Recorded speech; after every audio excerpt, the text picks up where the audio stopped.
লেভেলটা মাত্র 120-তে চলে এসছে খাওয়ার পরে পিপি, যেটা 298 ছিল।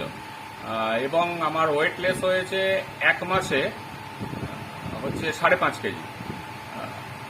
আর এছাড়া আমি সারাদিন এনার্জি পাই ভালো। তাছাড়া অন্যান্য শারীরিক কোনো সমস্যা নেই। কোলেস্ট্রল ট্রাইগ্লিসাইড যেটা ছিল সেটা নর্মাল হয়ে গেছে। ইউরিক অ্যাসিডের ব্যথা একটু হতো, সেগুলোও এখন আর অনুভব করতে পারি না। হ্যাঁ, যদিও এগুলো টেস্ট করিনি, কিন্তু নিজের থেকে বোঝা যায় এগুলো নর্মাল হয়ে গেছে।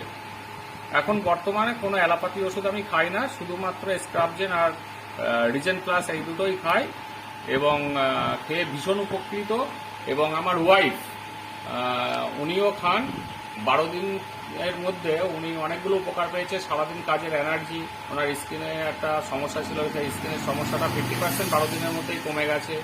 প্লাস একটা মুখে আঁচিল ছিল, আঁচিলটা মাত্র 5 দিন খেয়ে আঁচিলটা অটোমেটিক্যালি পড়ে গিয়েছে শরীর থেকে।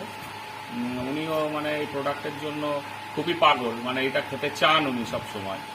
তা আমি বলবো সুস্থ মানুষ হোক আর অসুস্থ মানুষ হোক, যে কোনো বিষয়ের ওপরে এই দুটো প্রোডাক্ট যদি খায় তাদের বহুল উপকার। এটা তো আপনি জানেন এটা কোনো মেডিসিন না। না, এটা মেডিসিন নয়, এটা সুপারফুড বা নিউট্রিশন। এটা সমস্ত মানুষই খেতে পারে এবং এর কোনো সাইড ইফেক্ট নেই। হ্যাঁ, ধন্যবাদ। আমার সঙ্গে একবার বলেন গ্রোয়িং ইয়ামাস। গ্রোয়িং ইয়ামাস। Thank you. Thank you. Okay, welcome.